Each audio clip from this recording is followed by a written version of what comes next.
That's right. It's time for the Dog and Chicken Show.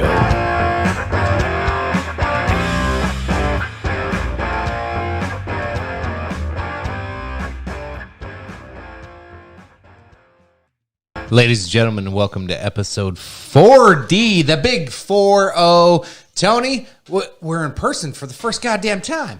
The big 4-0. The big 40. The 40. Cheers, brother. What are you drinking? What's going on? What do you got? I got a lot going here. It looks dangerous. It is. What? You know what? Here. Hang on. We're just going to start right out of the gate. I need a little bit of a pick-me-up. Let's get a little splash of that guy, right? What's that, vodka? This is vodka? Nice Japanese Haku vodka. Haku. A little bit of that, and then that can go off screen right there. Then I'm going to take a little bit of this, which is a monster. Poison. That's poison. No, it's zero sugar. It's sugar-free. Okay, it's sugar-free. You're fine. Oh, my sugar aids was acting I know. up. Oh, chill. You're fine. Chill. And then we're going to dump that right in there.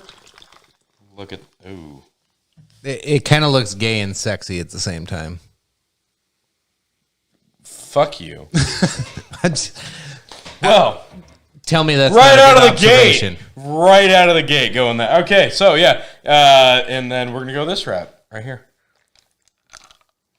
And that looks gay and refreshing. Oh my. Oh my. Oh my is right. We got Phil with us tonight. Welcome, Phil. The man who needs no introduction. The man who needs no headset. Your king of extreme, Phil KOE, the Revolutionary Wrestling Podcast Champion, the 5-star Reign of Extreme Champion.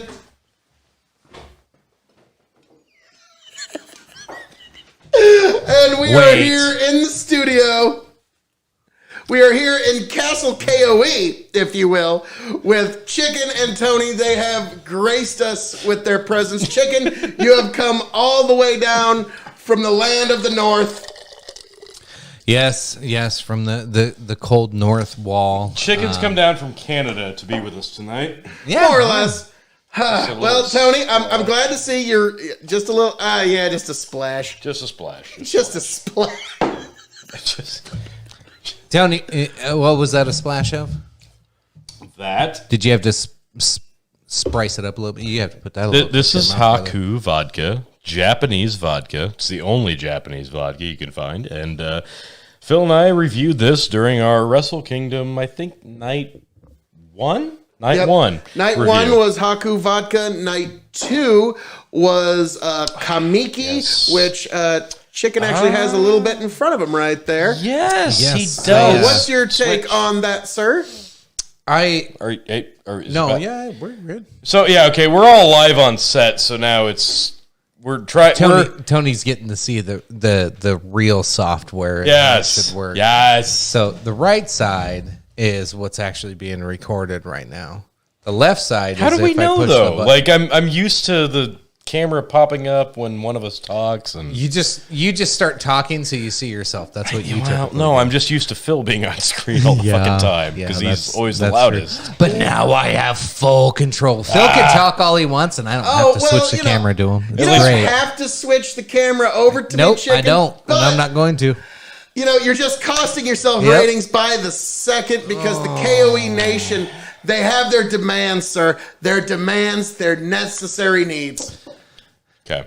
Yeah. So we didn't go there. Oh, so it stayed on us. Yeah. Okay, so this is gonna be an interesting one. And that is the travesty, ladies and gentlemen.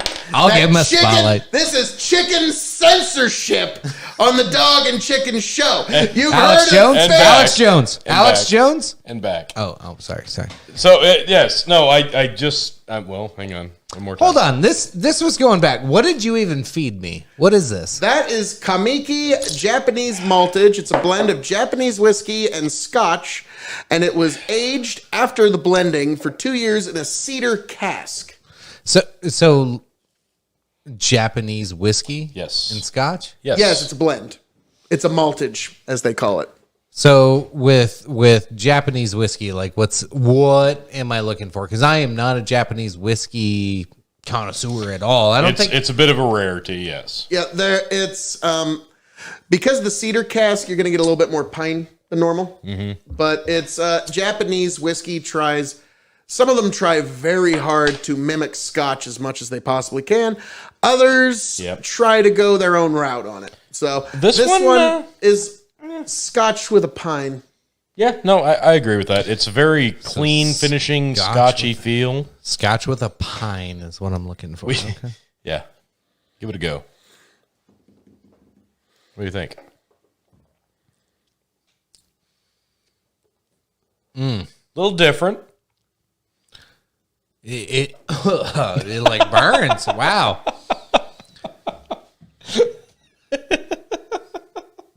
Not a fan? No. I have two brothers. It's different. It's different. I have two brothers. One of them loves this stuff. One of them hates it. So prior to this episode, folks, we've been sitting here drinking scotches shit. all night, Yeah. taste testing and sampling.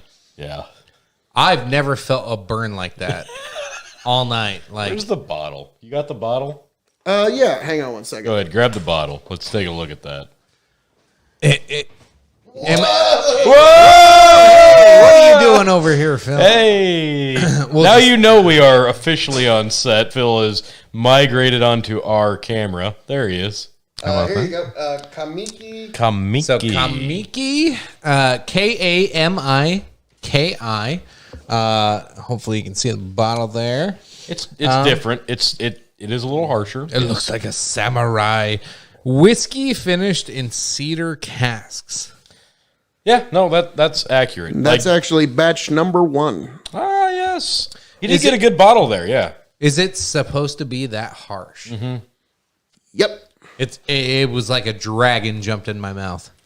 Yeah, that's accurate. No, that's absolutely And I'm accurate. not being... Wow. Like I think the Macallan is spicier and mintier than that. Oh yeah. Macallan might be. Yeah, you might It be is. right there. It is, but it's got more of a Scotch familiarity.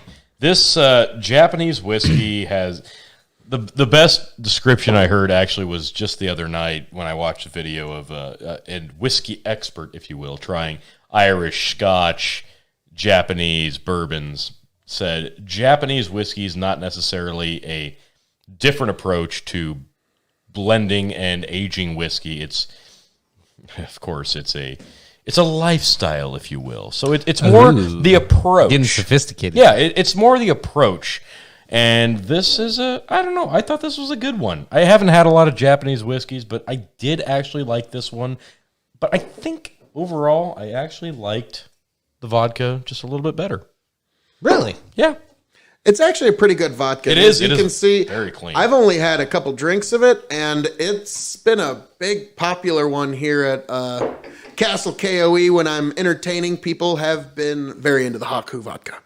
Yeah. No, it's good. I like it. But you know what I like even more? I love this shit.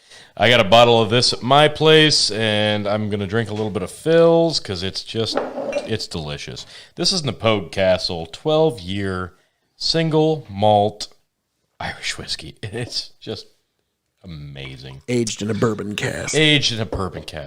Fucking amazing.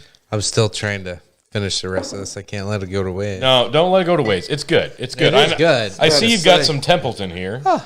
Yeah, so I am a rye whiskey fan in Templeton at Templeton, Iowa. So the backstory on this is it was actually a famous mob boss, Al Capone. Wait. That's from Iowa? Yeah, it's originally made in Iowa. I actually don't know did not know that. Let's see. On the back of this, it actually says, produced and bottled by Templeton Rye Spirits, LLC, Templeton, Iowa. No shit. Yep. And it's actually distilled in Indiana, so still, yeah. Oh, okay. Fair enough. Still Midwest. But the story is Al Capone, this was, Prohibition era, mafia, all that crazy shit going on. Okay. But as they're trying to find people to distill and do their own, distilleries and whatever. You remember the Smoke in the Hills? We've seen movies about it. It's a little overplayed already. We get it. We can drink again. But anyway, Movies so about this it. was Al Capone. Movies about it. You're standing in one of the counties where quite a bit of that moonshining was manufactured for Al Capone way back in the Depression days.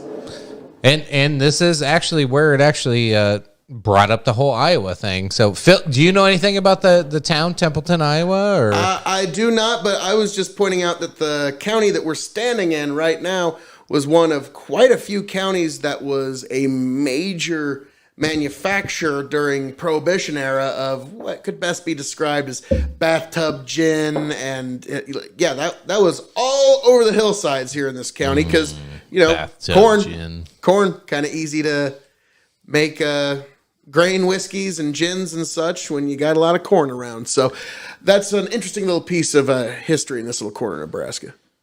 Yeah. So, of course, not too far away. Do you have a nosing glass? Iowa and Nebraska. I do, sir. Let me see that. Huh? And if you'd be so kind, I have an extra one for myself. Now, chicken. I don't even know if we really introduced this episode. I think we just started talking about jumped right in. But what was going Phil on. and I would like a sample of that, if you would. Of Templeton? Yes. Oh, yes. I honestly have never had Templeton. Phil, cover? No problem. This evening, gentlemen, I am actually drinking the highly rated on the Revolutionary Wrestling Podcast and Dog and Chicken Show, Dalmore 12, aged in an Osoro sherry cask and an American bourbon cask. It's a Pardon good me. one. It's a good one. Oh, yeah. It's probably one of our highest rated scotches, Tony. Welcome to the set. This is great. All right. So Phil and Tony have some straight up old Templeton rye whiskey, 4-year age. We just talked about the story a little bit there, but Tony, what do you think? The nose is incredibly rye. I like rye.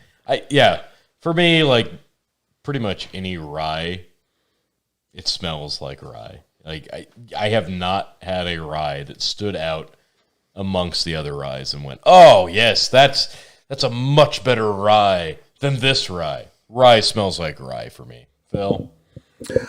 My take on this, Tony, you know my love for the brand Whistle Pig. Yes. I'm a big fan of that. This smells like Weekle Pig. It smells like a weak Whistle Pig.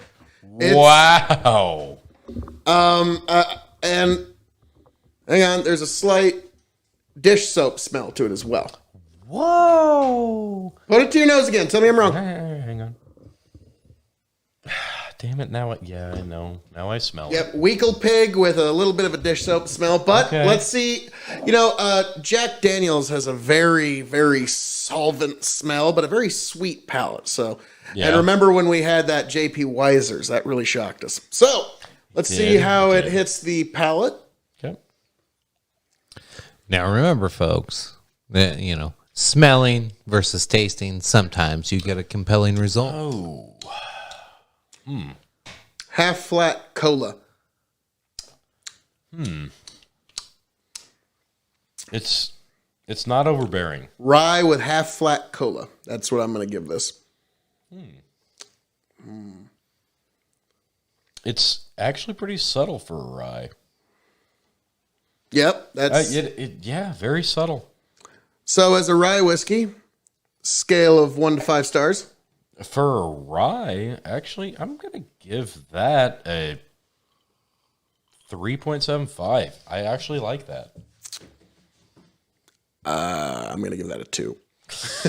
I figured you'd go low. As like that. As a whiskey, sir. Just against all whiskeys. Oh, as a whiskey, 2. I'll give it 2.5 as a whiskey. All right. As brown spirit. Oh, brown spirit. I think you do a lot with that. 2.75. As a brown spirit, yes, you could do a lot of mixes with this. Yep. In fact, I think you'd almost have to. Yes. I think it'd be good. So I'm going to give it 2.5 as a brown spirit. Now, Tony, would you put this on your bottom, middle, or top shelf? Middle. Yep, middle. Sorry, old pal. This is a bottom shelf well whiskey. Wow. Sorry. Phil is not impressed with the Templeton. Templeton Rye, I am not impressed by your performance. I got to be honest with my KOE Nation listeners. Damn. Busting out the GSP. Putting that aside and picking back up the undisputed Grand Slam champion of Scotch, Dalmore. Cheers. All right. Now we know. I mean, well, I didn't give a shit what you guys thought. Thought I'd just give you a minute or two to talk. I like it. I do like it. As far as ryes go, the subtlety, it's not an overbearing rye, which some ryes get kind of up their own ass. If that makes any sense. Yeah, that makes total sense. I think that makes sense. Yeah. This doesn't get up its own ass. I think it's still a whiskey by nature, and it's not overbearing, because some ryes absolutely do get overbearing. And I have said this, and I will go on record again: drink rye neat, especially the Crown Royal. The Crown Royal rye, drink it neat. As soon as you add an ice cube or introduce water to it, it opens it up, and not necessarily in a good way. Ryes can kind of be a hit or miss on whether it's going to be good or not. That's why I've always, for me, the gold standard of rye whiskey is Whistle Pig, and Whistle Pig's amazing. That's a tough one. I keep a little of that at my farm in case I'm turning some wrenches late into the evening, and it'll, just. Do you have any Whistle Pig here, Phil? I only have a little bit of farm stock rye. That's it. Like, I got 25 milliliters. You went through that pretty quick. Yeah, the Whistle Pig farm stock rye went very fast. Then I held on to about 50 milliliters, and I noticed the youngest whiskey micro-oxidized a lot faster than the old whiskeys. So it tasted like a regular old 10-year by the time it had micro-oxidized in the bottom of the bottle for 3 months. But yeah, I'm looking forward to... there's a store up in Omaha that actually has a Whistle Pig special bottling just for them of their Whistle Pig 10-year rye. And I'm going to pick up a bottle of that, and that's going to be what we use for our toast to President McKinley, because he liked rye whiskey. And also, this is a weird one. Teddy Roosevelt, he would always drink mint juleps, but he would have his mint juleps mixed with rye whiskey rather than bourbon. Now, all right. Hold on, Phil. What's a julep? Mint julep is a cocktail that involves a little bit of sweet vermouth, usually some bourbon, and some actual mint leaves. And because Phil knew that, I know what my brother Lynn would say, and that's why you're gay. And I would say to Lynn, man, it's 2020. Is that supposed to be fair enough. Like, man. But no, I just found this out doing research for our presidential toasts. I just found out what a mint julep was about a week and a half ago. So That's true. So I'm not that's all right. I'm not the. I might have baited you into that. I'm not gonna lie. I'm not like the authoritative source on mint juleps, but when I found that out about Teddy Roosevelt, I was like, oh, he'd prefer rye whiskey rather than bourbon. To be fair, have you ever had a mint julep? That would be a big negatory, sir. There you go. But I'm going to have several before we record the podcast so that I know that the KOE Nation, the Revolutionary Wrestling Podcast Nation, the Dog and Chicken Nation will have the best possible mint julep in all existence in any possible universe within the multiverse. My God, I'm fucking happy as shit we have him on My headphones. nipples are so hard. I know. It's amazing. I can imagine you stand to him next to him every time he does that, and it's gotta blow your eardrums. We have earmuffs on tonight. No, yeah, that's the thing. Like, my eardrums are remember, shot. Chicken, I am the man who needs not only no introduction, but no earphones at all. So I mean, I'm flying without a map right now. I'm just going crazy. Yeah, you gotta This be is fun. You gotta be careful because we could easily just start hitting some of the buttons that are down by my fingers here. Yeah, But the problem is you're going to still hear me even on your mics over there. So I can just shut you off. you're still going to hear me. There's no... I'm sorry. There's just no way to do it. Yeah, there's no way to not hear Phil. That's the beauty of it. Phil is...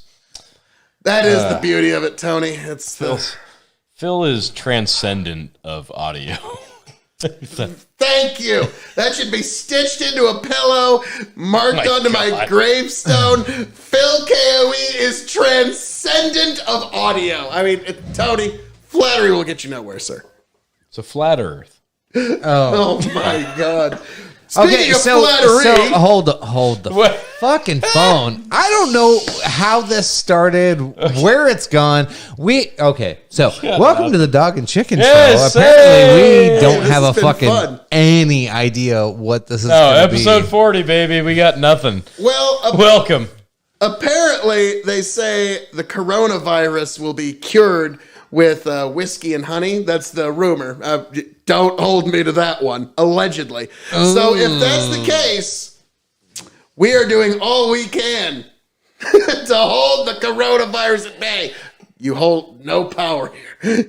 Yeah, at this point, we're kind of immune to it because the list of booze that we drank before we started recording this includes, if I may, Go through the list. Do you remember them all? I'm trying. I don't remember two of them. We started with, was it the corn whiskey or was that second? We did a couple of tributes to the presidents, which were obviously recorded on the day of the actual president's birthday, sir. Yeah, No, Not we don't keep- fucking lie. You're not keeping podcast kayfabe, Tony. Yeah, okay. But no, we do sometimes record them a little early, folks. But we did the corn whiskey for Andrew Jackson. We did a little bit of sparkling wine for Madison. We did 2 beers for Grover Cleveland, And which I was slammed two toughest I was gonna fucking say beers. Tony did 2 beers. I Slammed yeah, 2 beers. Tony slammed 2 beers. I had 2 beers, and I split Phil's 1 beer. Yeah, he. Phil drank a beer. That was still pretty impressive for Phil. Yeah. it was quite a choke down. I like that. That one upset my gut the most. And then we began the flight of the scotches. Yes, 6 different scotches, Single malts. single malts, and that doesn't include the other shit that we sampled in between or after. And then I slammed a fucking monster vodka, and we tried a couple other things here and there, and then we started this. And So what Tony's trying to say here, folks, is we've been having a really, really good time with Chicken here in studio at the Dog and Chicken Revolutionary Wrestling Podcast. Whatever podcast you want for all of your Tony, Chicken, and Phil content. But it's been one hell of a time. We've been sampling quite a few things I've been wanting to get into. And Chicken, fucking hell of a time having you, sir. It has been a good time. I'm not trashed. I got a good buzz. I'm in the zone. That's why I went to my base is my Templeton and some Diet Coke. I'll run with that for a little bit. And I'm pretty sure pretty soon I'm going to be switching to beer to just slow some shit down. Cause, yeah, that's fair. I have a feeling those. So, folks, real quick, if you haven't checked it out before, make sure you check out Revolutionary Wrestling Podcast, as well as you'll see videos between the two of us sharing our experiences of a fantastic Scotch line that my good pal Phil put together for us. Thank you, sir. No problem, sir. It's been one I've been looking forward to getting into, and it's something you always hear a lot of whiskey snobs of like, no, we're not getting into that whiskey tonight. That's for a special occasion. To me, having good friends about that is the special occasion, and so it was a pleasure to get into a very diverse cast of scotches with you, sir. We did. We sampled a lot of different, really good scotches. So yeah, we're quite loose tonight, and we have no fucking topic. Pretty much. Who needs one? Yeah, exactly. Who needs a topic when it's the big 4-0? And here we are. Honestly, we're closing in on a year of podcasting. We're getting closer. Yeah. We're a few months out still, but we are closing in on a full year of the Dog and Chicken Show. So here we are live for the big 4-0 on site, drinking various spirits and booze and beer and Getting a little trash. getting a little tipsy, if we can be so We'll be robust. trashed pretty Yeah, fast. it's a good time. We would be doing this live if we actually trusted ourselves to do such a thing, but we're colorful and we're not live. That's okay. Yeah, being live would probably be a bad idea for the future of all of our YouTube channels or potential life in the public sector or that's just fair. public sphere. So let's avoid that because Hey, hold the phone. We did Phil and I Yes. randomly this week. We're just like, fuck it, let's do it live. That's true. Like we literally just did fuck that. it, we'll do it live. We'll fucking do it Yeah. live. The Bill O'Reilly meltdown. It's great. All right. But that's pretty much what we did though, and we had no plans, no expectations, had no idea where we were going with any of the conversation. We were just like, it's Super Tuesday, it's politics. That's easy to talk about, of course. But then, like, I honestly thought we had some really good dialogue, really good conversation, and God damn it, we went for almost 2.5 hours. No, you guys went for almost 4 hours in 2 nights. Very true, but you know, when you've got the king of extreme, no matter how long I go, the audience is still begging for more. So it's That's what she said. but so yes, it is really fun when we do the lives, and I think Chicken for election night this year, I've got a special idea. We're gonna do something kind of similar. You, me, and Tony. Tony, all three of us will be doing a live on our phones. We'll have one source of media. On our TVs, we'll have another. And between the three of us, with 6 different sources of media, we're at least better than 90% of the election coverage. Oh God. Yeah, you know what? No, he's That's not asking for a lot. He's though. not wrong, because after I watched, because I didn't get to partake in the Super Tuesday stuff, and that's okay because I don't hate myself like you guys apparently do. I didn't partake and watch all that, and you guys did the commentary, and that was great. You're like, we're still better than the Young Turks because you're not biased. We are better than the Young Yeah, you're Turks. not biased pieces of Easily. shit. I mean, like, Jesus, we're like Young Turks times 12 at this point. And then, I mean, with the KOE Are we Nation, like old turds then? Yes, I think that's fair. You know, the young turds, and then we're the old turds. I don't think that quite works. I don't think the word is turds. I think it's Turks. Well, Yeah, well, the I'm old just- Turks is. Oh God, do we have to get into the genocide? No. Okay, Let's not drag everything down. we won't, Phil. I mean, so- if the Young Turks ever wanted to give me shit about anything, and they called me, nope, guess what? It's Armenian genocide for the next hour. Holy We're shit. talking God nothing else, damn it, motherfucker. he went there. If the Young Turks ever gave me shit about, like, how dare you do something, like, nope, alrighty, let's do it. Like, no. So after I did have a very busy week this week at work, and I was lucky enough to take both of your shows this week and listen to them in the truck while I was working, and it kind of hyped me up a bit. As weird as that is, hyped me up a bit for the election process, if you will, and the Democratic nonsense that's been going on. And so we tickled your political boner. you tickled me a touch, and I went, well, all right. So I started watching a few videos here and there, and Positive review. I did watch the meltdown that was the 2016 election and the Young Turks reacting to it. Classic. Oh, Yeah. God. Them melting down, being so smug and overbearing about, oh, it's so great. Hillary's going to be the first female president. And then 20 minutes later, It's fucking meltdown time. This is a goddamn travesty. It was actually pretty funny. Did you see Cenk Uygur was almost in tears when Bernie didn't win? Are you talking Super Mr. Tuesday? 5%? Yeah. Or no, he hit 6. Let's be fair. He got 6%. But yeah, he was in actual tears when Bernie didn't take Super Tuesday, and I was like, dude, that is a little worked up to be in your politics, man. I'm a Republican, so I'm kind of used to election losses from time to time. So, we just take it on the chin and move right on. But yeah.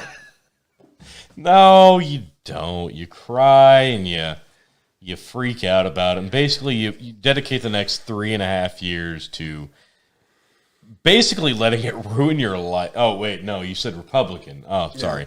Basically Republicans go, well, that sucks. On to the next. If you're Democrat, super hard left, you basically cry about it and try to impeach the president for 3 times and go, no, we can't actually win an election. Let's try to impeach him and fuck the whole election process because we can't actually beat him in an election. Let's cry and try to impeach. Let's just cut all that. But no, we'll keep it. No, yeah, I'm sorry, but I'm sorry. Like my interpretation as a guy who legitimately is moderate, believe it or not. I listen to you guys talk about it, and I listen to other people talk about it, and it's like, I'm sorry, but I feel like this whole impeachment thing was, we're going all in on this because it's important to get that asterisk on Donald Trump's name. Okay, and it just made him stronger. No, it didn't. Asterisk. It's important. The election doesn't matter. Well, it kind of does. It fed the beast. It did. Yes. But what did feeding the beast do, Phil? Well, yeah, it did make him stronger. And I don't know if you've heard this, but the Republicans are actually going to expunge the impeachment from the congressional record if they take the House. So my God. Technically, the asterisk isn't even going to be there. Now, the reason Joe Biden seemed so lackluster here is because this is my theory. I think the impeachment was the Democrats' 2020 campaign. Yes. That was their campaign for president. Yes. And now, since that didn't really pan out, I guess we'll go with the guy that was a laughingstock to the entire nation just 72 hours ago before Super Tuesday. That's kind of my thought was the surprise that you guys had from Joe Biden emerging as the front runner for the DNC after everything. Didn't see it coming. Like Bernie wins the big Vegas thing, right? Okay, holy shit, out of nowhere, here's Bernie. And Phil was like, oh, I think it's going to be a woman. And you're like, I don't know, it could be this way, it could be that way. But nobody said Joe Biden is going to come out the winner. But he did because everybody else dumped out and endorsed Joe Biden because he's the safe DNC bet. How does that not... That, to me, Joe Biden getting the DNC pat on the back saying, you go and you box Donald Trump, that feels like the DNC tapping out to me because they know he can't win. They know he can't win. That's like, hey, we don't want to ruin any other potential candidates' chances. Why don't you just go and fail, Joe? And we'll try again in 4 years. You're right. They know he can't win, They know that Donald Trump is better for them than Bernie Sanders is. That's why. Oh, in terms of being a fundraising tool for the Democratic Party, Donald Trump is the gift that keeps on giving. I do think in that regard you're right, but Bernie's campaign has just been kind of I'm sorry, I'm not going to ignore it. I like how Donald Trump has been completely no chill. He's not keeping kayfabe about the fact that Joe's starting to slip a little bit. Like everybody else sees it, nobody wants to address it. Trump, and on the Democrat stage, everyone was real nice about it. Nobody talked about it. Trump just in a tweet the other day, it's like, yeah, Joe Biden, he's going to make deals. He's not even going to know he's there. And he made that tweet just the other day. So he's going to be no chill about it. Okay, but to be fair, like, okay, yes, Joe Biden is the ultimate gaffe, losing his mind in front of a camera and a microphone. Like, you see it daily. He can't form a coherent sentence, and even when he talks to his crowd, he can't get it together enough to actually tell a story to the point where you're like, I could get behind him, and you're like, what the fuck is he talking about? Right. Donald Trump does occasionally have that gaffe, right? He does. Like, you can't ignore it. It happens. Kofefi. Right. Joe Biden, his mind has been gone for well before the caucuses started. We've shown the gap. Yes. Here. Like, so it's ridiculous. To me, this is just, if they're seriously doing this, if the DNC is seriously 110% behind Joe Biden, which they clearly are, they've instructed, conspiracy theory or not, they've instructed everybody else, drop the fuck out, endorse this guy, give him your delegates. We don't want Bernie, obviously. Again, it's Joe Biden. You're taking Joe Biden. You're putting him as your front runner against Donald Trump. To fail, the only fucking shot that the DNC has, in my opinion, as an ignoramus, is Joe Biden picks a home run VP, and he's not going to. What would a home run VP bill be? For me, yeah. If you wanted me to vote for Joe Biden in this election, Tulsi. Her with her whopping one delegate showing all the votes she can pull. Like, I'm sorry, Tulsi, Tony, don't take us the wrong way, pal.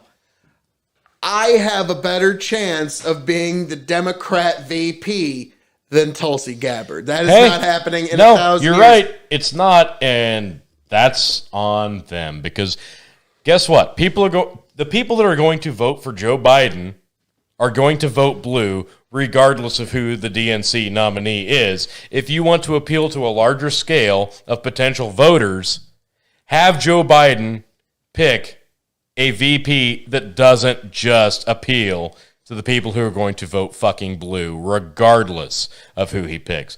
Pick somebody who would actually garner some other fucking votes other than just being the Democratic choice. But now your choice is two people.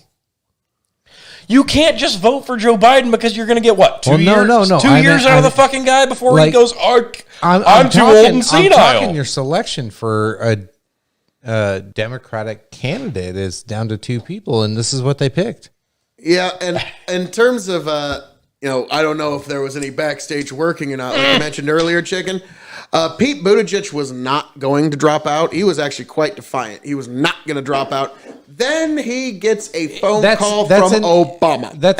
Is that what happened? Yep, he got a phone call from former President Obama himself, and that was what changed his tune. Okay, hang on. This is something I've actually been questioning, because the forums that I frequent are surprisingly left-leaning. And the think tank is that, and I'm sure this is true, that the former president, if the VP under the former president runs for president, they still do not endorse that potential presidential candidate until after the caucuses end, historically speaking. It more traditional, yeah. Okay, so regardless of it being Obama's VP, Joe Biden, he was not going to endorse Joe Biden until after the caucuses were pretty much decided, correct? He wouldn't be the first, correct me if I'm wrong, Phil, but he wouldn't be the first former president that, I don't know, like promoted his prior VP. I feel like it's bullshit, though. Like, a a guy who sat as president for 8 years, 2 terms, regardless of history speaking, does not come out and say, hey, I endorse the guy that was my vice president. Tony, you should vote for this guy. I have a question for you, Tony. Can you name how many former vice presidents became elected president without the previous president's endorsement? I'm going to say fucking 0. Yep, absolutely 0. So that's why they kind of need the endorsement. It has never happened in history where a vice president became president without the previous president's endorsement. So why are we waiting? Because it's going to come. We know at this point, it's basically a lock. Am I wrong that Joe Biden is going to be the DNC nominee? It's not going to be Warren. It's not going to be Sanders, and everybody else can fuck off because it's done. It's going to be Biden. Why fucking wait? At this point, it's doing nothing but hurting. So why hurt your candidate? Obama doesn't want to be held in the future to the idea that he needs to endorse before the convention. Well, you endorsed before the convention for Biden. Why aren't you endorsing before the convention for, I don't know, in fucking couple of years, AOC for her fucking presidential run or whoever? If you want your candidate from your party to be successful, and you truly want them to beat the sitting president, the one that's more ingrained in anybody's head than ever, Donald Trump, should you not come out and say, hey, I fucking endorse this person? It just makes no... I get it. You don't want to be labeled as endorsing the loser if you're the former president. I get that. Nobody likes to endorse losers. But my God, if it's as important to the DNC and the Democrats and the liberals and the left, why, you would think, am I wrong in this?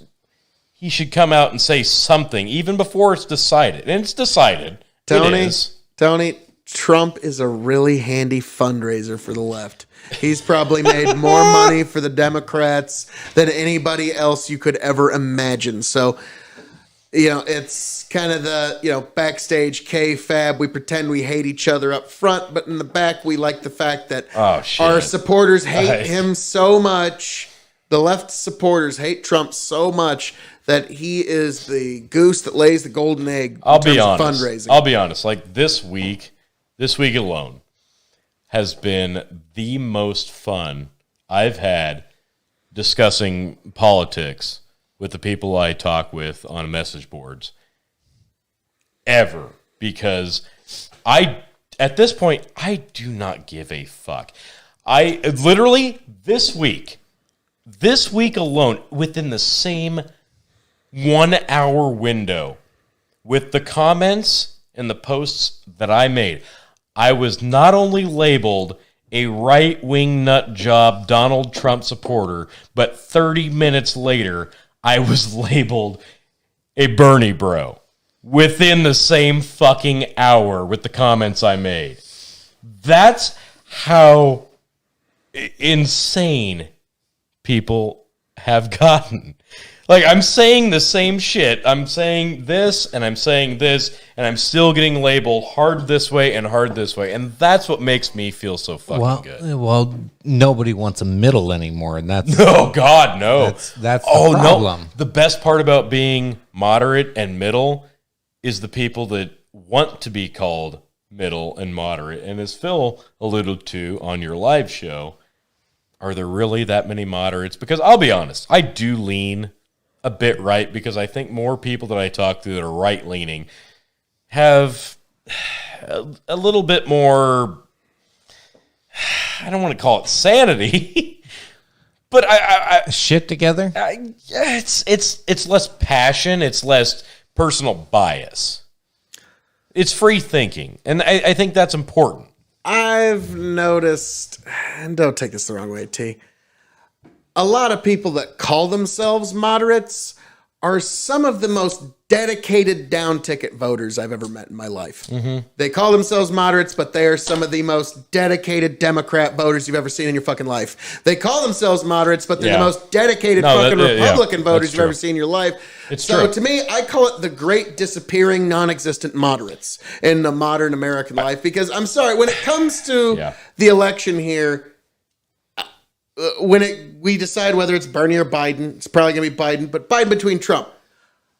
Rub two people together that are undecided.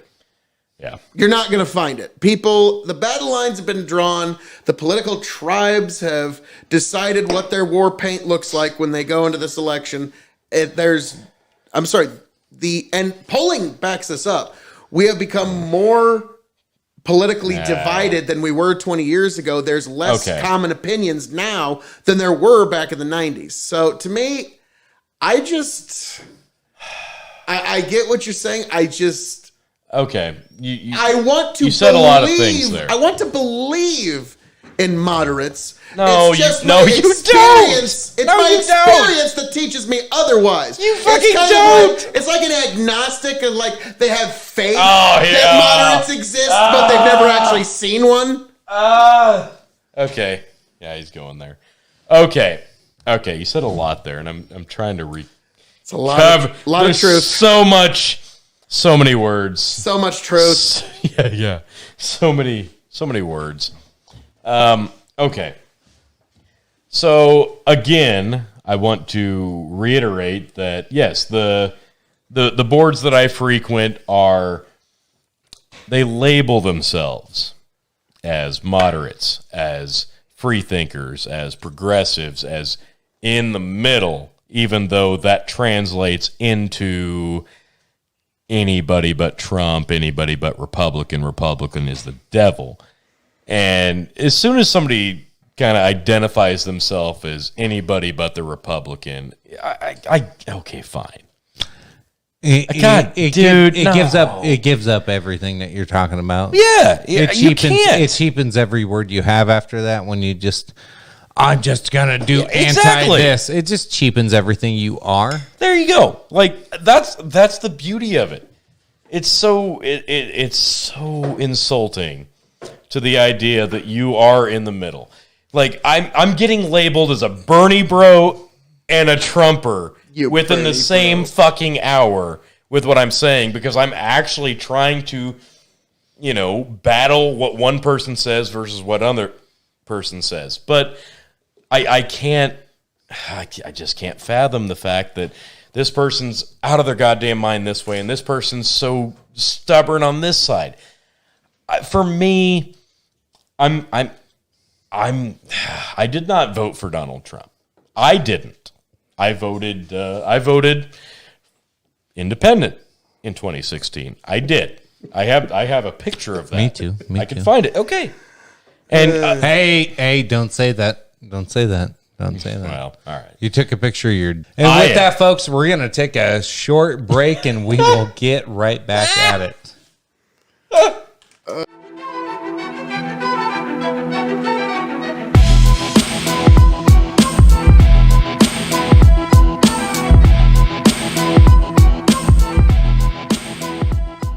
If you're not already subscribed to the Patreon of the Dog and Chicken Show, and I just dropped my stogie, and I'm going to have to get it under the table, and I'm going to have to pick it up. I'm just annoyed, and I'm pissed off, because you're just a bad person. Well, I love you. No, you're fine. Oh. You're fine. Oh. Phil, you're fine. We are all caricatures of the Dog and Chicken Show, and we're brilliant. Like, let's just face it. We're hilarious. If you're not already a subscriber to the $1 tier of the Dog and Chicken Show, you're a piece of shit. So at least. And we're talking Patreon. Yes. Yeah, we're talking. Okay, the people on YouTube watching us right now, I get it. Like, it's free, and you're cool. We're awesome. Yeah, it's awesome that you get to watch us for free. But if you want to listen to us uncut and uncensored and my silky smooth, sexy fucking voice. It does sound good on here, doesn't it? Oh my God. Like, I'm hard as fuck right now. If you want to be here amongst all of the sexy sounds of the Dog and Chicken Show, like, join us. If you would like to see Tony get angry from 0 to 60 immediately, Dennis Leary ripped off Bill Hicks. God Fuck damn. you. Okay. Changed my mind. Okay. That's right. It's time for the Dog and Chicken Show.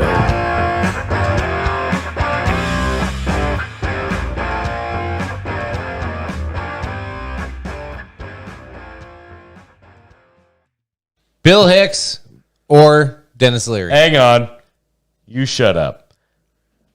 Bill Hicks, by the way. Fuck you. All right, Tony, Hang tell on. us who you prefer and why. Before I do that, Chicken, you know who Dennis Leary is. Yes. Do you know who Bill Hicks is? Yes. What is your experience with Dennis Leary, and what is your experience with Bill Hicks? Go. So we're on that elder millennial generation. So obviously with Bill Hicks passing away and not becoming as famous and a TV star. Correct. We were more prone to see more Dennis Leary material. We were robbed. Yeah. Bill Hicks. Was brilliant. Bill Hicks is a fucking brilliant stand-up comedian.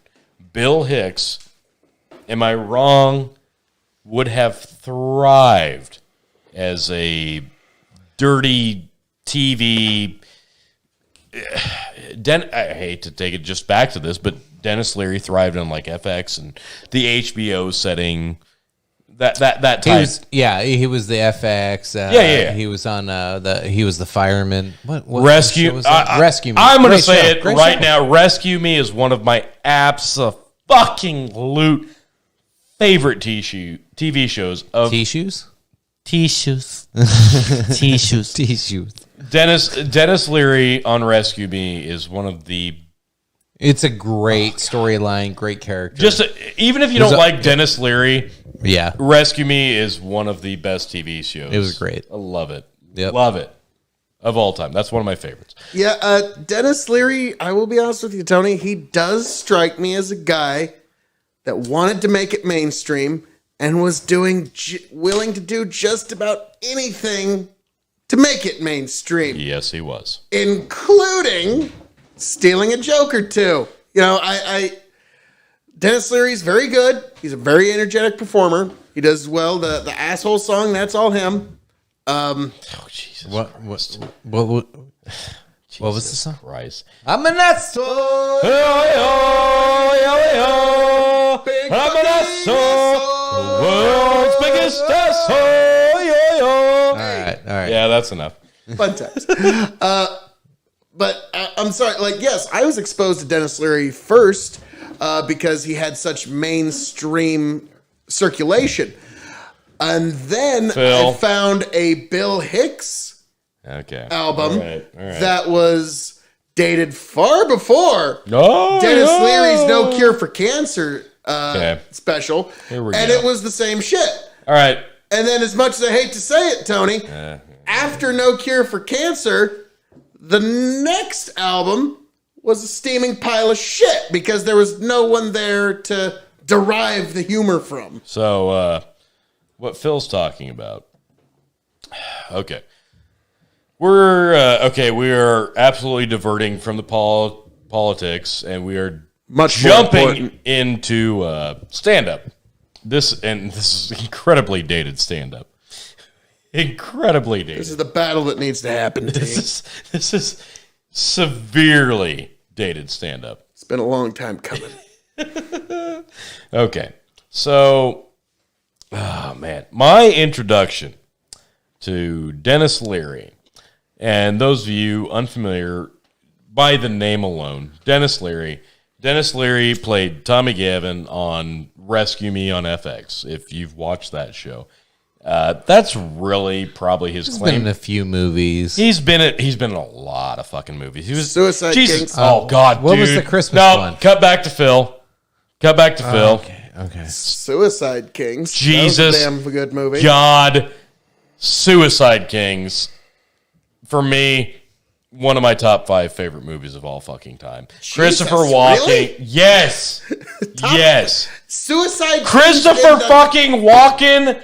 Dennis Leary. It's a goddamn brilliant black comedy.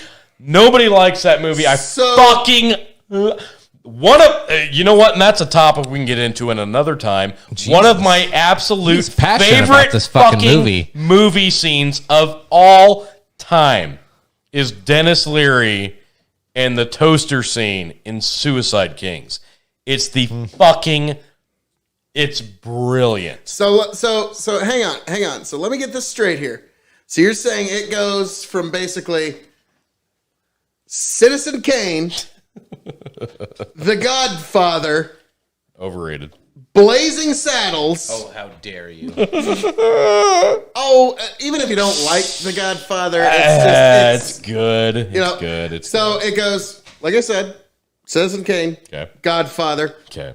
Blazing Saddles. Blazing Jesus Christ. No, I'm not backing down that at all. Bye. And then you would put Suicide Kings there. Dude. Okay. Still not bearing Blazing Saddles. Personal favorite is what I'm talking about. Okay. Personal favorite. It's one of those movies that you've probably seen on like Showtime Beyond, 20 TBS. years ago. It's one of those completely lesser known throwaway movies.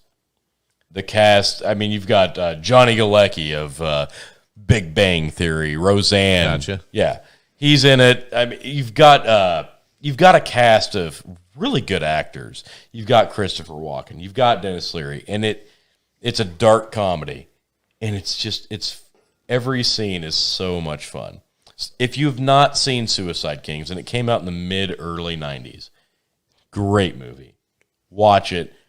Christopher Walken scenes are fucking amazing. How does he just pull it off every? It doesn't matter what he does. He's fucking brilliant because he's Christopher Walken. He's Christopher Walken. He owns whatever scene he's in. Christopher Walken is kind of like a much, much better version of Paul Giamatti. Yes. In that they both play the same fucking guy. Yes. I'm Christopher Walken. I'm going to be just a little off center. Yes. Just a little crazy. I don't know. Maybe, My favorite? Frankenstein never scared me. It doesn't matter. Like Paul Giamatti, every movie. I'm just a fucking self-loathing pile of shit. Yeah. Even when I play Santa Claus, I'm a self-loathing pile of shit. It's kind of theme acting. No, you're right. But Christopher Walken's like, no, it's like, I'm, He's cool about it. It's like, it's okay because it's like I'm Christopher Walken and it's okay because you really couldn't have Christopher Walken play Santa Claus the other day because that would terrify the children. Let me tell you something, children. I know Billy Bob Thornton could I know when you've been sleeping. I'm about to go. And I know when you're awake. Like, no, you couldn't do Christopher Walken as a Santa. Watch this. I'm about to make Phil go crazy. Oh, no. Here we go. Even Phil. Let's see Phil's face. Here you go. Phil. Yeah. Even Christopher Walken's performance in Click was good. Oh, fuck you! God damn it. Shit. But yes, that was the only watchable part in the whole fucking movie. Was fucking brilliant. Fuck you! And the horse you rode shut your whore mouth, Tim. That being said. That's being said. You, sir, Anyways, so Suicide Kings, early 90s dark comedy. It's about a mafia boss, a bunch of fucking dipshits, hijack an old mafia boss, and Dennis Leary's the bodyguard. It's a great movie. And Christopher Walken's brilliant in the movie. But Dennis Leary's scene talking about his upbringing as a child, beating the shit out of his father, whatever the fuck. It is fucking brilliant. It's a great scene. Anybody who's not seen it, it's great. So we're going to get back. So can Go ahead. I wanted to touch on. I can't remember the name of the movie, but it was Dennis Leary was he was the guy that broke into the rich people's house on Christmas. The Ref. Yes. Yep. The Ref. That one, I really think that's what launched a lot of his career because that was a really unexpectedly popular film. You're both gonna flip it. I don't think I've ever seen it. What? No, I get it. No, it's not a well-known movie, but I know exactly what you're talking about. It's on TNT. Every Christmas. Every Christmas. Yes, every Christmas. I know you watch TNT. You're an old WCW guy. Yeah, I did, but yeah. The ref. Yes. I'll say this. This is my Peter Griffin reply. I have seen Celtic Pride. That is my response to that. Okay. So. Okay. I liked the Money Pit. That is my reply to you. But Dennis Leary thrives obviously when he plays an Irish cop or fireman because that's his. He's an asshole with emotional problems. Exactly. Yeah, like the rest of us. Yeah. The rise when he's performing other I people's just drink a lot of Irish whiskey and make bad decisions. Why I like Dennis Leary, and I know this isn't popular opinion because people oh no, when I like an actor, it's because they can fucking act. When they can act everybody else out of the scene. What I like about Dennis Leary, and if you watch Rescue Me, what I like about Dennis Leary is the fact that he doesn't just act. He reacts to the people in the scene.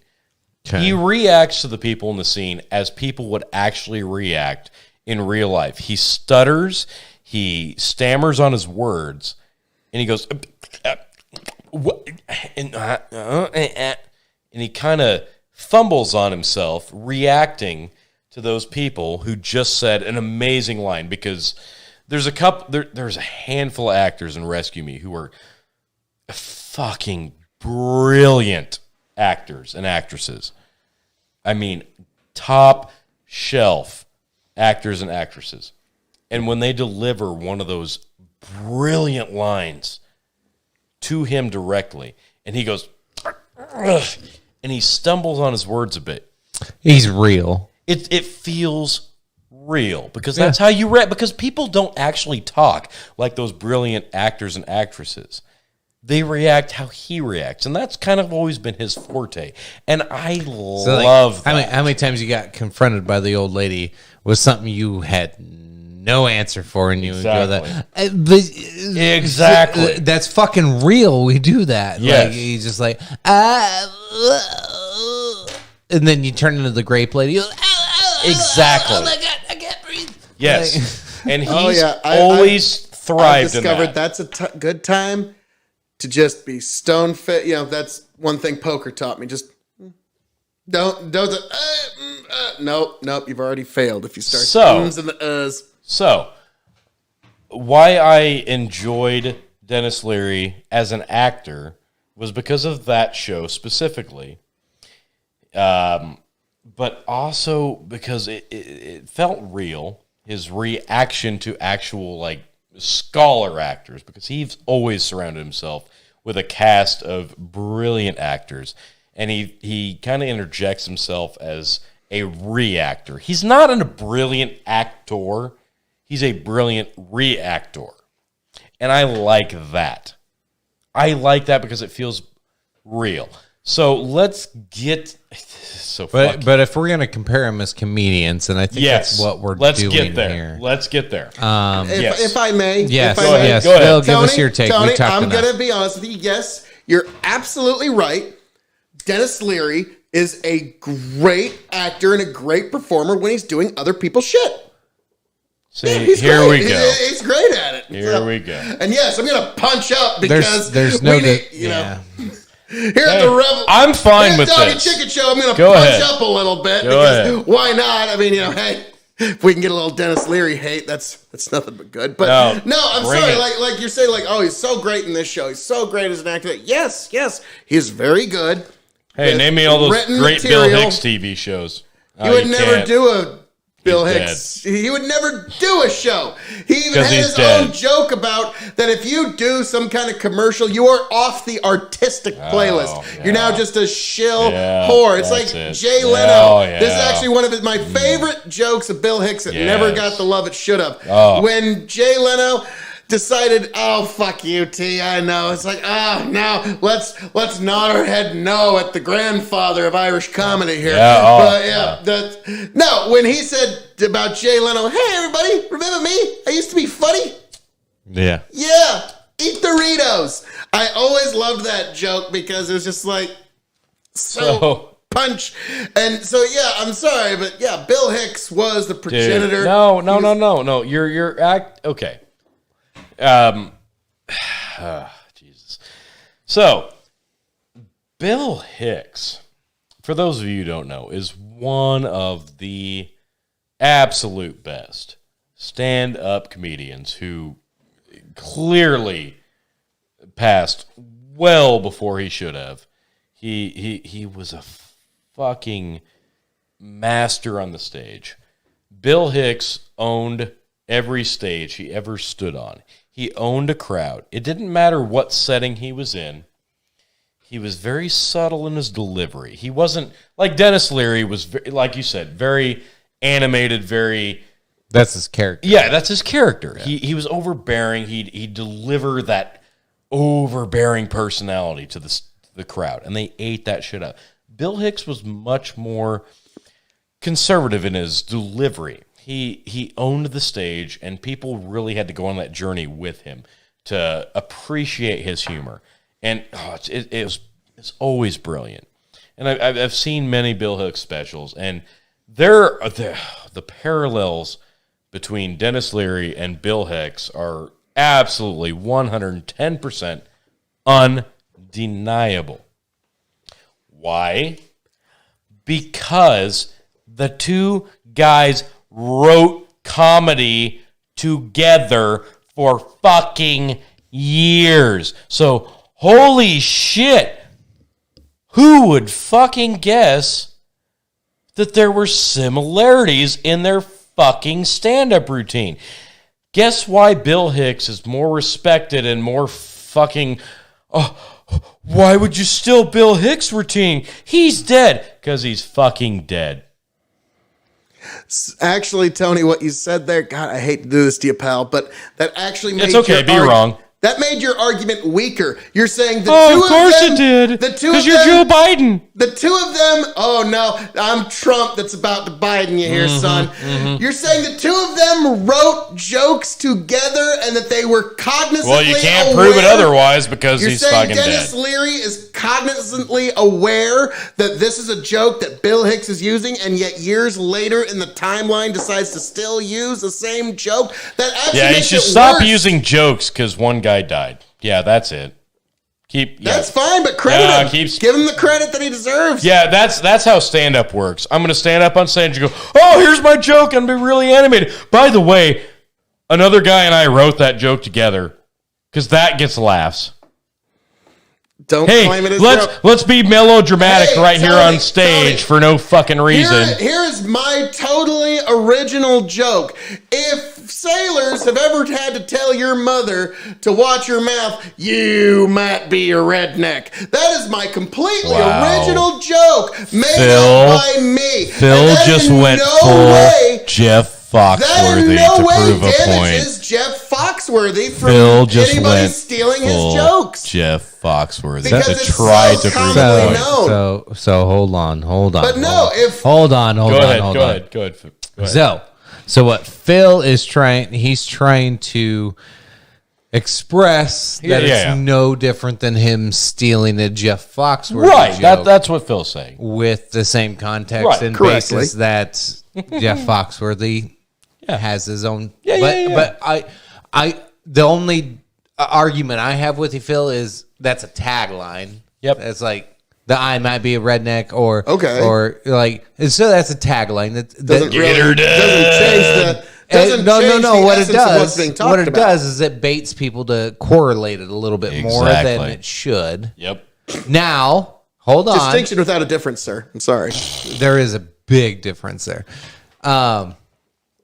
The argument I have against yours is, Jesus Christ. Yeah, it's so similar that you have to recognize that. Like, if you watch, okay, there are multiple. Is the comedy derivative? Is Dennis Leary's bit derivative of Bill Hicks' original bit? Yes or no? If they wrote the fucking joke at the same goddamn time, no shit, it's derivative. What's the joking question? So that's a yes. What's the joking question? Many cigarette jokes. Okay, here's Phil. Okay, I'll just get this out of the goddamn way now. One of the big ones would be Dennis Leary would go on stage during the No Cure for Cancer set. I smoke 18,000 packs of cigarettes a day. Bill Hicks would say, I go through 2 lighters a day because I'm cool. He's a lot more mellow in his delivery. Dennis Leary's a lot more over the fucking top. There are a lot of course there's similarities. These guys were friends. These guys wrote jokes together. So because we can't put it on the podcast, I'd say pull it up because there's YouTube compilations that are 15 minutes long of all of the jokes that are way too similar. Phil, comparing those two jokes that Tony described, what is the derivative? Yep. The derivative is Bill Hicks is saying, I smoke so much. I smoke more than anyone else. And he was the original person to start the whole, I am proudly smoking. No one else was doing that on the comedy scene until he did it. Yeah, and then Bill Hicks smoked so much that he died. Well, so what's... Yes, he did. Yep. So where's the hang up with Dennis Leary's version? Because he does actually smoke a fucking lot. And he should be dead. And bring it up. Pull up the... We'll have to cut it out of the... Yeah. But pull it up. You will see they are the same jokes, and it's not just It is. one. No, it's absolutely the same fucking jokes. They're But not line by line. you. Like, I Some of them cannot are. grasp. Some of them actually are line by line. So It's not line by line. They put their own fucking spin on it because they're both different fucking comedians, because one's over the top and one's melodramatic in their fucking delivery. It's a different style of comedy. And the guys wrote jokes together. They sat down at tables and wrote jokes together, and they both give the same kinds of jokes to the fucking audience on stage. And they both do it in a different fashion. I get it. They both charm the puppy in a different way. But here's the thing. No, Here's the thing, hang Chicken. on. It's Doggy want a cookie? Doggy want a cookie versus Doggy want a cookie? Doggy want a cookie? And that's the difference. It's a difference of delivery, but the content is still the same. So, what's your point? That is the point. It's the same Your shit. point sucks. Okay, I'm sorry, but history agrees with me, man. There's a reason Dennis gets the fucking shit he does, because his comedy is the reason derivative. Dennis gets the shit that he does is because he's alive.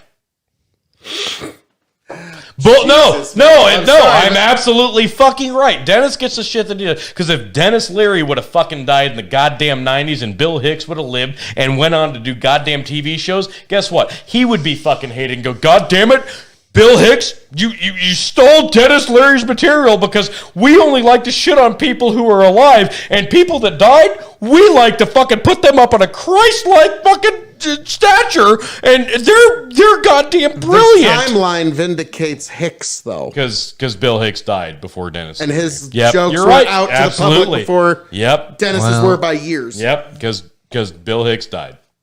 Bill Hicks is goddamn brilliant. He's fucking brilliant, and he was one of the best stand-up comedians of all time.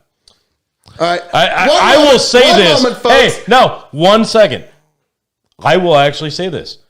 Bill Hicks, stand-up. Bill Hicks, stand-up comedian, better than Dennis Leary. Yes. Oh, undisputedly. That's fine. But For many reasons. all the hate that Dennis Leary gets for quote-unquote stealing material, total bullshit. I'm afraid history is just That's gonna fine. be... You can be wrong. Dennis Leary's alive, so he should be writing the history books. The winner is the one who's Yeah, and he supposed to is. write That's the why he history gets the books. hate. That's why he But gets the hate. no, Because the he's reason alive. this persists Because he's alive. is It's because fine. the facts Be are on wrong. Hicks' side. Be wrong. That's His okay. jokes came first. Dennis's be wrong. derivative jokes came Yeah, many it's years okay. after. Rewrite and the fact history. That you talk about that they Rewrite were writing history. jokes That's cool. together, and That's Dennis fine. was cognizantly I mean, aware yeah, of the jokes. just- yeah, one guy lived, help one guy your died, case and at all. it's fine to fucking just glorify the guy that Now, died. Tony, I get This why is you're getting out of upset. hand, You're folks. not the Revolutionary Wrestling Podcast champion. That is why. No, I will be you're tomorrow. taking this I will be so tomorrow. personally. You All right. piece of shit. All right, sounds like we're moving on to a new topic. Yes. Can I How wrap great up? Phil Hold on. KOE is. Jesus, hold on, Phil. That's the topic, the only topic, sir. Oh, we'll get there. But no, Tony, the Hold reason on. you're bringing this up Hold on. is because all the years of frustration. I've lost control of this Revolutionary Wrestling Podcast Championship from me, which will not happen, for I am the 5-star champion in the 5-star reign of Supreme Extreme, Tony. All right, Chicken, back to you. So anyway, wrapping up the last topic there. And how right Phil is. No, there's the reason that one's a fun topic to hit is because you're both right and you're both wrong. You're right. Yeah. Along with many divisive Well, topics. you were a fourth wrong there, Chicken, because, I mean, we're Jesus both Christ. right. But He I'm can't even also- give that. I'm also not right. He can't even give that up. What a dick. I gave a fourth of it up. Wow. No. At best, he gave like a 16th up. What a dick. What a dick. Anyway, you're both Yes. wrong and you're both right. Exactly.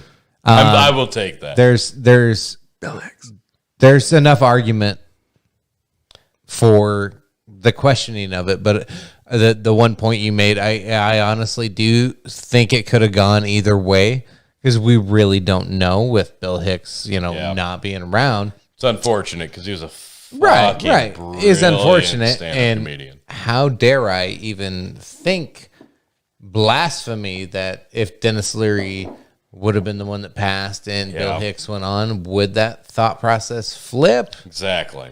But that's It would. That's a matter of perception, and Yep. yeah, that's I a will- what if. It's a hard what if. Yeah. I will end on this note, a little bit of a, to bring us back. Here's one. This will make you feel a little old, guys. Bill Hicks was 32 when he died of pancreas cancer. God. So He was that young. yeah, wasn't he was taken from us way too young. So I think Yeah. that's kind of why he smoked and just lived up, because he must have had some sort of secret inclination that he just was not going to be long for this earth. No. So enjoy every minute. Bill Hicks basically just lived life to the fucking fullest that he absolutely could. It's unfortunate Jeremy's not here because Jeremy is like Bill Hicks connoisseur, loves Bill Hicks. Oh, he'd have my back on this He one. would. He would have my back. He would, and that's fine. And I like both guys. Dang it, he gets off work in about 15 minutes. Love both guys. But as far as actors go, yeah, Dennis Leary. Oh, Dennis is a great actor. Thank you. There it is. End it. Cut it. Cut it. Cut it. I'm gonna pee. Cut it. It's gonna pee.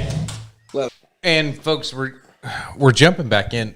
Phil, what is this beautiful Pretty damn good. liquid you poured for me?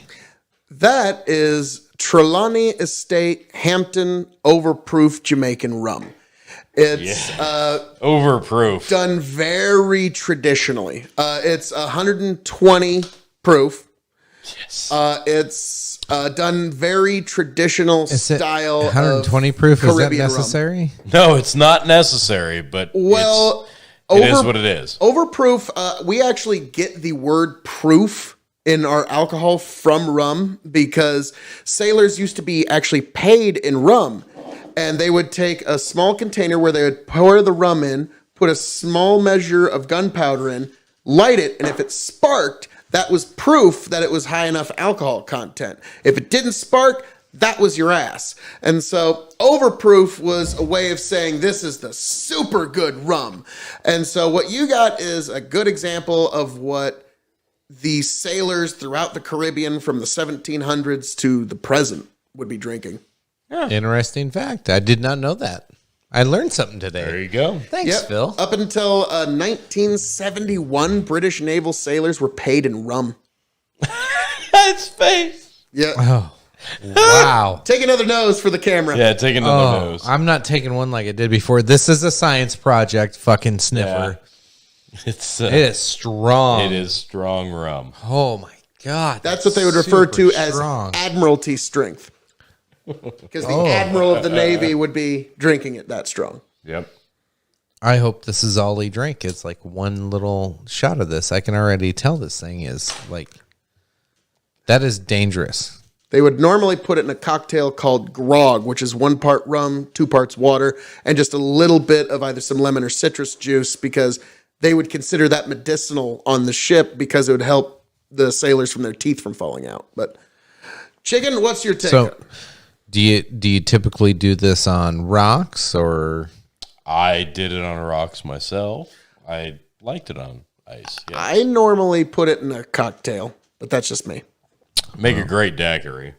And we're going straight old naked here. Yep.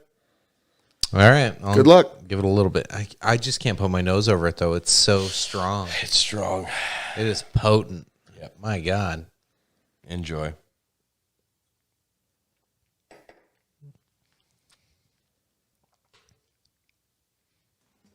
Ooh. What's your impression, sir? Wow.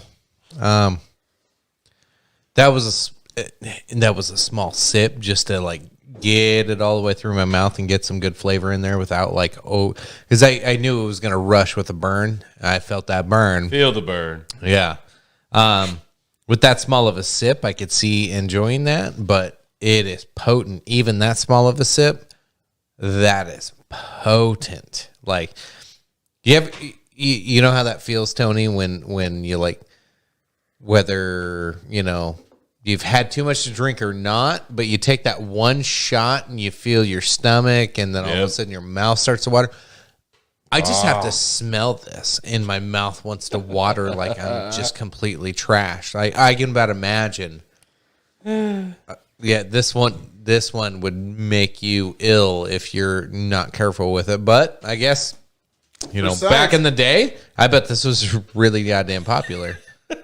Oh, well, that was the big thing was rum was seen by many people as like their one little getaway, their one little respite for the day that they could actually kind of let go. And it was an essential part of not only Navy life, but in early colonial America. Not only were the soldiers, sailors given a daily rum ration, but also the colonialists, the people that were building the towns and cities, were also given the same rum ration.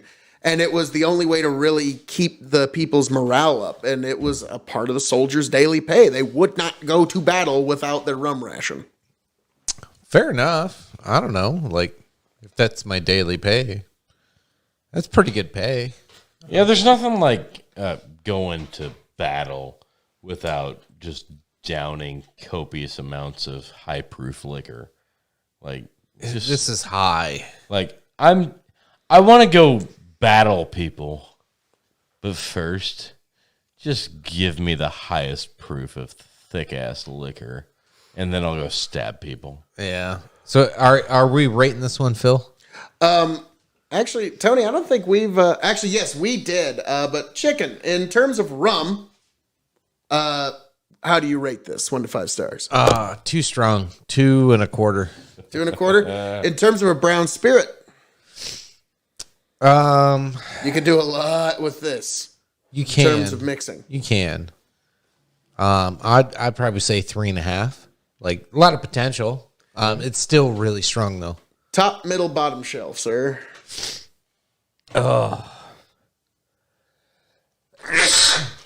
Woo! Creeping right up into your nostrils. Yep, when I took a hard shot, one ounce shot of that stuff, Tony was there. I went, oh my! Oh yeah! It had some spice and some kick to it. I say 120 was about my limit for what I could take, and then I tried that Booker's Bourbon, which is a higher proof and somehow smoother. Which you're not out of the woods yet. You may still be trying that. Well, as a what was the question? Was that it's a brown? As a brown spirit and a top, middle, or bottom shelf. I think it said brown spirit 3.5. Mm-hmm. I think that's where I was. Yep. Middle shelf, like it's good. You can still impress some folks with it. Might be a little out of some people's realm. It depends on who it's for. I think middle's pretty safe. Okay. That's where it sits on my shelf, is on the middle shelf, as you can see behind you.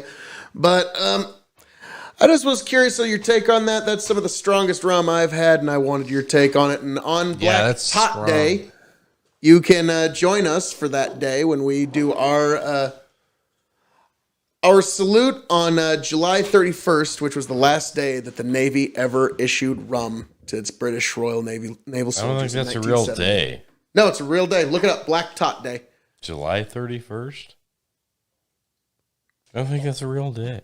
30 days hath September, April, June, and November. Yep, July 31st. All right.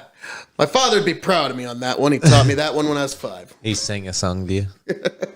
Well, it's just like, no, Phil, this is how you remember which ones have 30 and 31.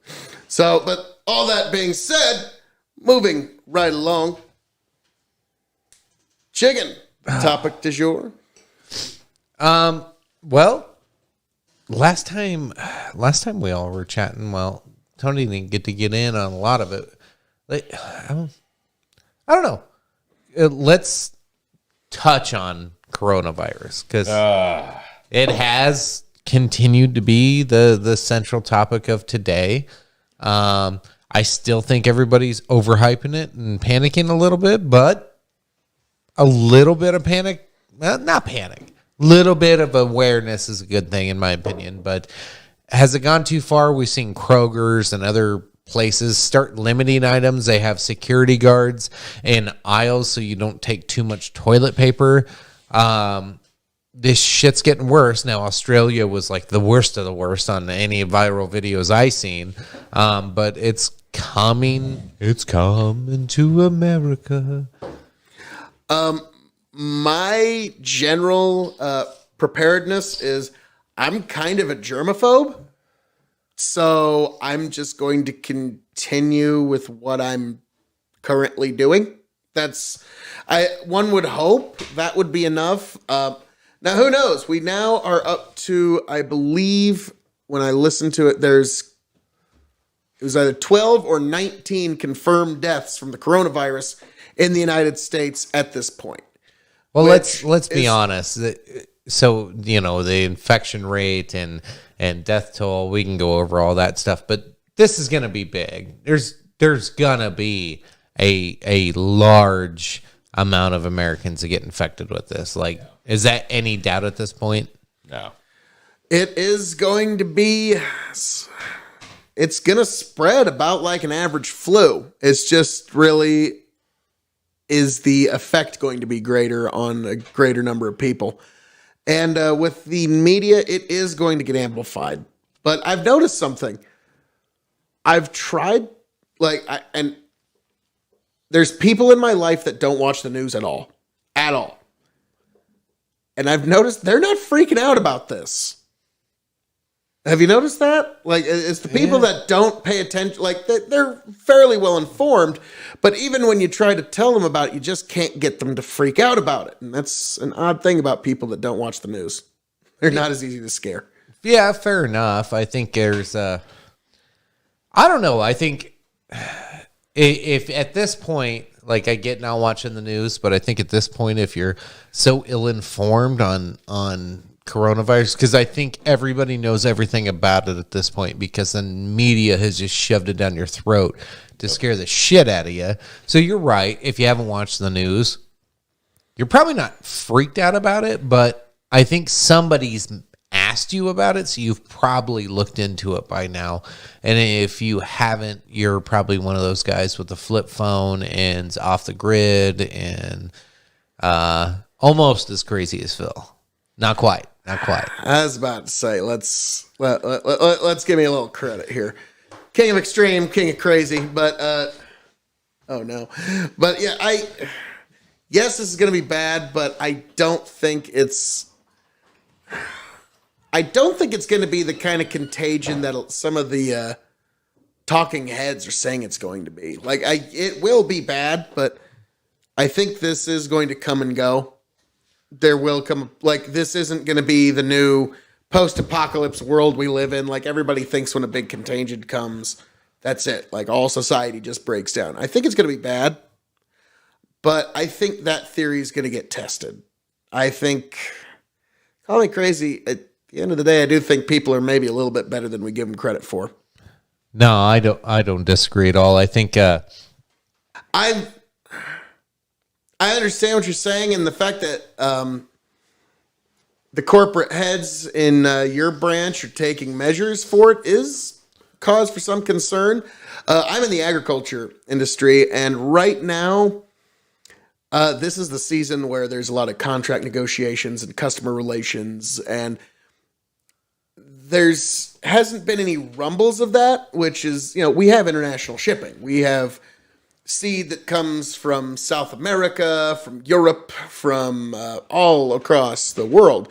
And as of yet, there hasn't been any kind of measures taken that I can really report back to you that's worth noting.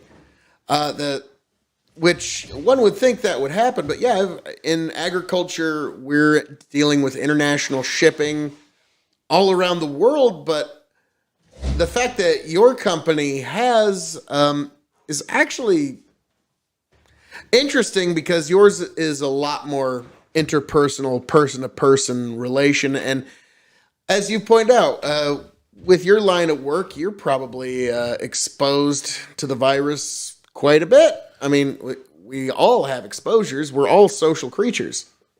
Well, I'm more worried about my buddy T over here. He went to the fucking zoo today. God knows what he touched. I did go to the children's zoo and Contraction. Yeah. Ooh, don't touch me. I washed my hands. Okay. Yeah. There. Isn't it weird how all of a sudden people are starting to wash their hands? Yeah. Yeah. As a germaphobe, I fucking love it. Like, wow, people are washing their hands and they don't want to shake your hand anymore. Oh my God. Like, but it's weird though. Like, people never bought hand sanitizer. All of a sudden now they all want it. They're buying it. How do I make my own? It's fucking weird. The whole thing is just fucking weird to me. Well, I mean, there's Phil. Yeah. He's creeping around behind us. It's fucking weird to me that, like the right now, what if you're a customer and you walk into a store? I want you to think about it that way. Okay. Because this happened to me today. I was going to get crickets for my son's lizard, and I go into a pet store, and they literally, if you've never bought live crickets from a pet store, they literally have a scoop, and they go into this big bowl, and they scoop them up, and then they pour them into a bag, and that's this I don't know, maybe just out of high school. I don't know. She's like 19, maybe, real young gal, and she's like pouring these crickets into this bag, and then she does like the little and right away I had two thoughts. First thought I had was, oh, God damn, that bitch is infected. Okay, that's most people are like, now I never had this thought before. okay, Today so the was first one's a little sexist. So all right, let's. I don't know. That's a good sexist. opener. I It's a called good it- appetizer. Let's get right into the entree. The second was,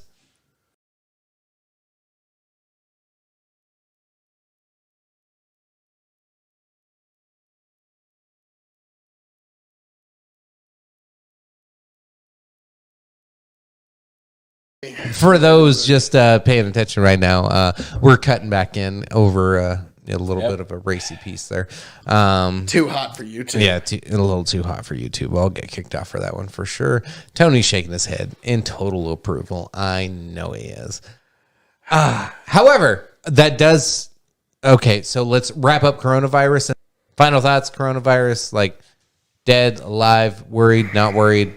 Like scale of 1 to 10, how busy are you I'm with going to this? say I am 5 to 10% more concerned about it than I was last week, but not anymore. And last week was about 10 to 15% overall. So I'm not going, as a germaphobe, I'm not really having to change my overall patterns, but also chicken, when you're talking about hand sanitizer, Tito himself of Tito's Handmade Vodka had to come out and make a public statement that Tito's Handmade Vodka is not usable as a hand sanitizer.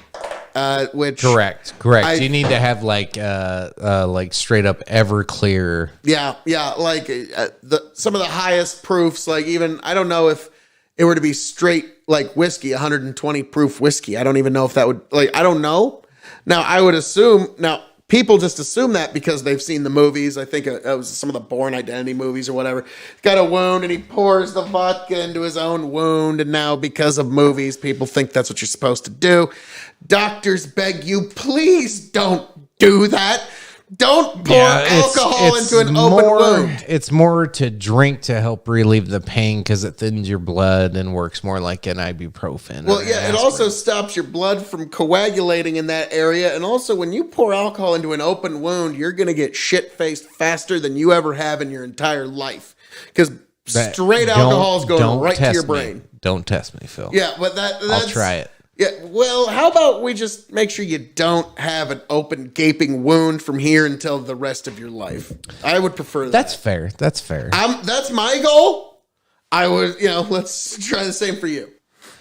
So, let's get into the little racier piece. We don't have to, spend too much time on this, but there's been these crazy articles coming out to where teachers are saying that students are being racist to Asian kids that have a cough. Is this fake news? Is this just fear mongering? Is this reverse bullying? I've heard so many different ways to look at this. Knowing what I know about kids, I could totally see a couple of dickheads doing that. I'm sorry, you were in high school. Are you telling me there's not a couple of dickheads who wouldn't do exactly that? Yeah. Oh well, yeah. They're more of the ignorant kind of just antagonist type group of people would probably be like that, or maybe less intelligent, I guess. Yeah, I think they all fall in the same either category. Way, distinction without a difference. But really, also, because our media is obsessed with race, I could see it being overly exaggerated because, it's just something that our culture and our media is absolutely obsessed with. If there's any kind of race angle they can fit into any narrative or story, you can guarantee they're going to try. Well, yeah, because it's all clickbait. Try to get more hate, right? Because that's... the results from several studies between Facebook and other big tech companies was that all of their feeds are generated to cause anger because anger gets you to click shit, and when you click shit, people make money, and they want to make money, and their advertisers want to make money, so everything is out there to piss you off. Am I wrong? Oh, outrage porn is a billion-dollar industry. I mean, you could spend all day, every second of your life on one of these things or on a computer finding something to be outraged about. Some horror or some horrible thing happening to somebody somewhere. So, yeah, that's why I always say you have to manage the horror and the outrageous things that you ingest in a week. I knew someone who was very, very much into animal rights, and they spent all day watching animals getting some sort of mistreatment, and that wears on your brain over enough time. So you got to watch how much outrage porn you consume, and it's really tough because every time your phones, your Facebooks, your Twitters, they're all designed to feed you outrage all day, every day, because it gets you engaged. It's horrible. I can't remember. It was one of Joe Rogan's most recent podcasts. He had the Podfather on, and I should know his name. Being a podcaster, I should know who the Podfather is. I just can't think of it right now. But it was really interesting listening to the dialogue on there. Of he was a lot like I am, where he's just super tech nerd. Every new innovation, whatever comes out, I had the original Amazon Echo, and I was all over that shit, and he's probably ahead of me in the point where he's scared of a lot of the things, and Phil, this is probably one of the things that might annoy you with me, or might annoy you about me, is like I find things about myself valuable that I don't think anybody else should have, whether that's my thoughts or ambitions or whatever, and however that leads. I don't want anybody to profit off of anything I do but me. I'm selfish. It's all about me, right? Well, maybe you can appreciate that. I don't know. Trust me, as a somebody who's one of my favorite books is Atlas Shrugged by Ayn Rand. She also wrote a book called The Virtues of Selfishness, which anything she writes I recommend. I don't get into her philosophy so much towards the end of her life, but her writings, yes. But in terms of what you mean there about I don't believe in other people should profit, I understand what you're saying there. To me, I just think where we're at this phase of the dog and chicken show and the KOE Nation, I think distribution is the key, sir. So I think as many eyes and as many ears as we can get onto this marvelous summer sounds of my gorgeous voice, all the better, sir. Tweet. I'm hearing the birds. Absolutely. Tweet. Yeah. Tweet. Now, and what I get, excuse me, I guess what I mean by the not profiting off of anybody, like it's one of those that's, you secret commie.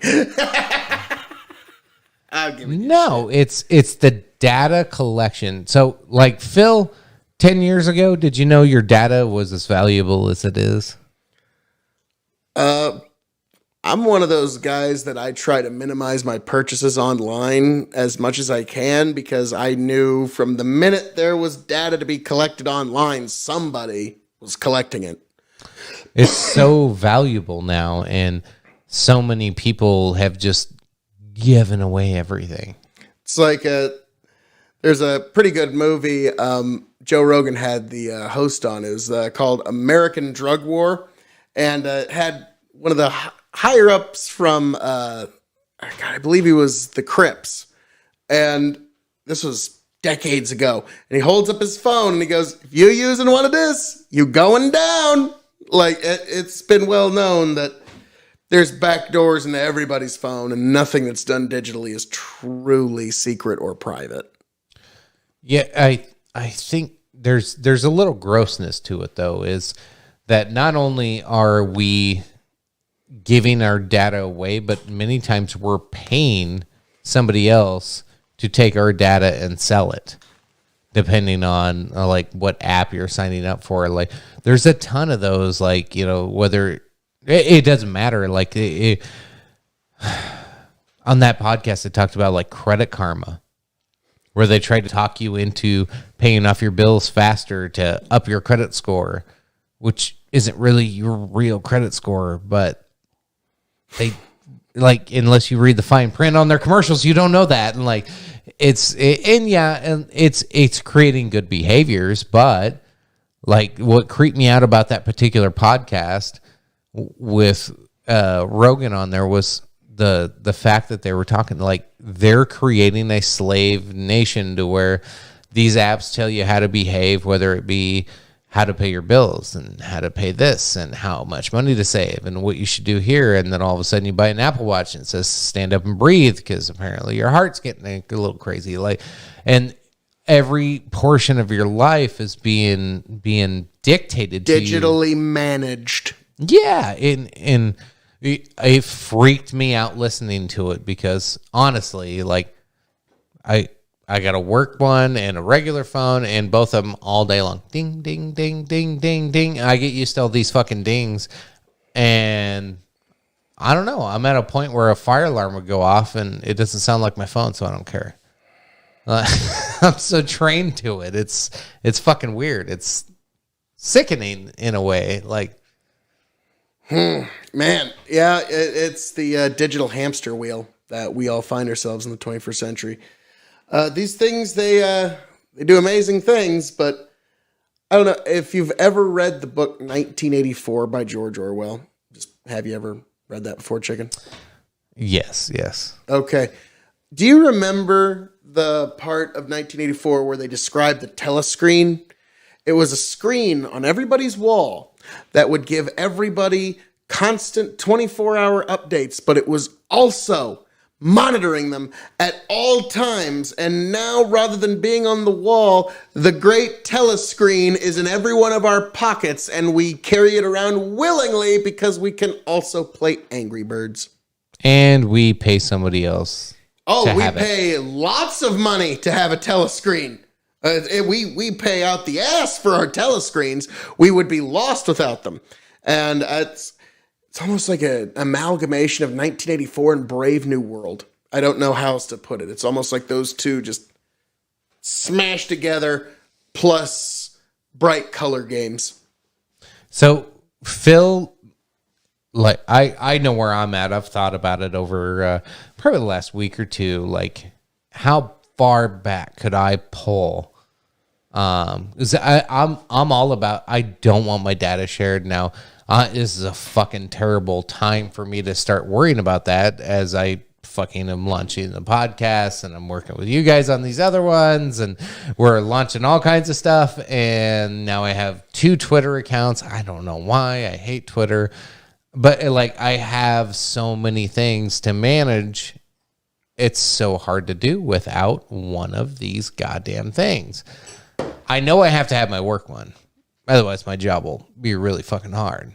But a personal one, flipping personally to a flip phone, I could see myself being able to manage that. It would suck. It would suck for the podcast. It would suck for communicating sometimes. But you might actually just have to call me or text me and not send me a Snapchat or a Facebook Messenger. You shut your whore mouth, sir. My God.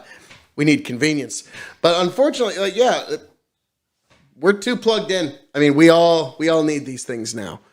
I don't know what the right answer is. I'm actually waiting for some company to eventually come out with like a contact lens that just has all the screen stuff on your phone. Just even when your eyes are closed, you can just be like, I'm waiting for. Oh, wait for Elon Musk Neuralink, where it's just attached to your brain. What do you think about 5G? Does it freak you out at all? Oh, every new thing freaks people out. There's some people who still claim to be allergic to radio waves. Yes, there's going to be some not perfect. I don't think it's going to be perfect, but again, it's not another one of those. I remember when 3G came, there was people worried about it's going to be the government mind control waves going into our brain. And yeah, it's 3G's terrible. I can't believe we survived on 3G. That's the problem. Like, even if they invented time travel, I don't even know how far anybody nowadays would even want to go back. Like, oh my God, go back to 3G. Like, life sucked. Man, it took me 10 minutes to upload a picture. I'm not going all the way back to Windows 95. Are you kidding me? Like, no, so I think we're so tech dependent now that even if we invented time travel, I don't even know how often people would use it. Fair enough. I think it's time to make a drink. Let's pause real quick.